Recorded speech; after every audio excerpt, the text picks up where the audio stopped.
क्या आज के समय में बेटियों को पढ़ाना गुनाह हो गया है? ये सवाल सुनकर जरूर आप सोच रहे होंगे कि भाई रिपोर्टर साहब आप ये कैसा सवाल कर रहे हैं। लेकिन जो घटना आज एक बेटी ने घटाई है ना, ये सुनने के बाद हर पेरेंट्स के जहन में एक बार ये सवाल जरूर आएगा कि हम अपनी बेटी को अब आगे पढ़ाएं कि इतना पढ़ाई इसके लिए पर्याप्त है, अब घर के काम में झकझोर दें। भारत देश में एक नारा बहुत जोर शोर से गूंजता है जिसका नाम है बेटी बचाओ बेटी पढ़ाओ। लेकिन बेटी को पढ़ाने के बाद अगर ये सिला मिले तो कोई भी पेरेंट्स नहीं चाहेगा कि अपनी बेटी को पढ़ाऊं। क्या है पूरी घटना, बताते हैं विस्तार से, खबर के अंत तक बने रहिए। आयुषी शर्मा, ये जो चेहरा आप देख रहे हैं ना, इस लड़की ने अपनी माँ की हत्या कर दी।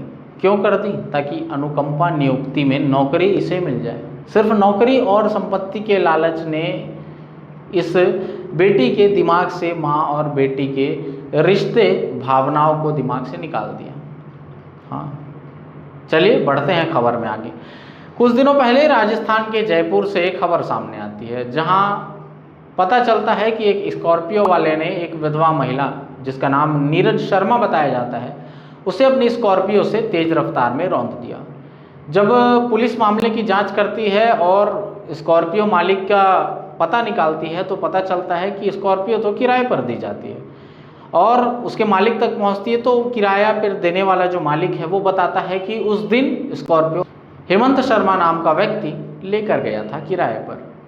अब जब हेमंत शर्मा का कॉलर पुलिस पकड़ती है तो वो नाम लेता है मोहन शर्मा का। मोहन शर्मा कौन है? तो मोहन शर्मा वही है जिस विधवा महिला नीरज शर्मा को उस स्कॉर्पियो ने रौंदा था, उसके जेठ मोहन शर्मा। उसको पकड़ती है तो और उसके बेटे यानी कि बलराम शर्मा, उसको भी पकड़ती है। और जब इन सब की कड़ी जोड़ती है पुलिस तो पता चलता है, बड़े राज से पर्दा खुलता है और सामने आता है एक ऐसा चेहरा जिस पर कोई भी शक नहीं कर सकता। और वो चेहरा उस विधवा नीरज शर्मा की खुद की बेटी आयुषी शर्मा का था, जिसने अनुकंपा नियुक्ति और संपत्ति के लालच में अपनी ही माँ की हत्या करवा दी। और इस हत्या करवाने में उसने अपने ताऊ का सहारा लिया, अपने चचेरे भाई का सहारा लिया, उसको भी संपत्ति का लालच दिया। और उसके बाद अनुकंपा नियुक्ति लालच ने उसके दिमाग से, उसके जहन से माँ बेटी के रिश्ते की भावनाएं, माँ बेटी के रिश्ते का जो मोल है उसे छीन लिया और फिर उसने अपनी माँ की जीवन लीला को समाप्त कर दिया। 2.5 साल पहले विजय वशिष्ठ उर्फ विजय शर्मा, जो कि आयुषी शर्मा के पिता है, वो कोर्ट में एलडीसी के पद पर कार्यरत थे। लेकिन 2.5 साल पहले उनकी किसी कारणवश मृत्यु हो जाती है। उसके बाद अनुकंपा नियुक्ति की बात आती है तो आयुषी शर्मा खड़े होकर बोलती है कि मैं नौकरी कर लूंगी।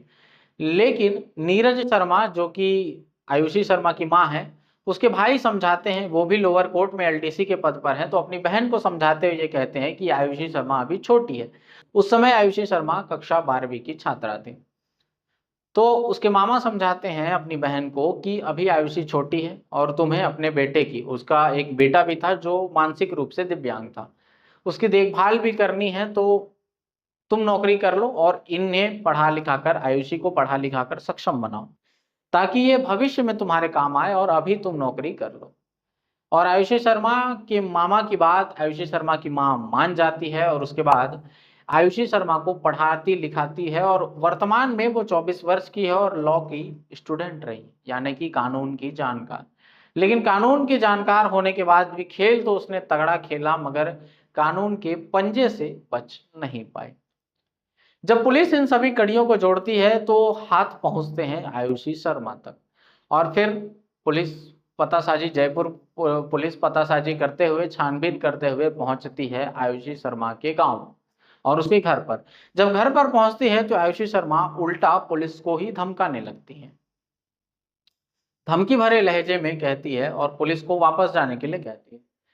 तब पुलिस वाले भी समझ जाते हैं कि भाई महिला का मामला है, ज्यादा होशियार नहीं बना जा सकता। तो पुलिस आयुषी शर्मा को कहती है कि वे अपने ताई के साथ चले, थाने चले और बयान लेकर उसे छोड़ दिया जाएगा। और पास के भरतपुर के पुलिस कर्मियों की मदद से और गांव वालों की मदद से आयुषी शर्मा को उसके ताई के साथ नजदीक के पुलिस स्टेशन ले जाया जाता है। उसके बाद उसकी ताई को घर वापस भेज दिया जाता है और आयुषी शर्मा को जयपुर पुलिस लेकर आ जाती है, जयपुर थाने।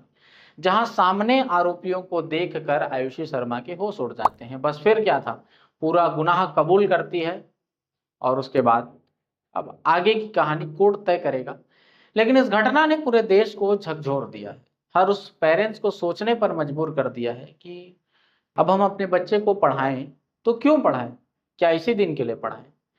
क्या बच्चा पढ़ लिख कर खुद नौकरी करने में सक्षम नहीं है कि अनुकंपा नियुक्ति पाने के लिए ऐसी रचनाएं रच रहा है? वैसे भी भारत देश में बेटियों की शिक्षा का स्तर काफी कम है।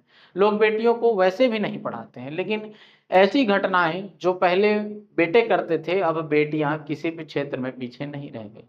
क्राइम के क्षेत्र में भी महिलाओं और बेटियों का रेट आजकल इतना बढ़ता जा रहा है, क्राइम रेट, कि न पति सुरक्षित है, न पिता सुरक्षित है, न भाई सुरक्षित है और न अब माँ सुरक्षित है। आप इस खबर के बारे में अपनी क्या राय रखते हैं? अपनी राय कमेंट करके जरूर बताइएगा। फिर होगी मुलाकात ऐसे किसी मुद्दे के साथ। तब तक के लिए आपके अपने इस गोपाल मिश्रा को दीजिए इजाजत। जय हिंद।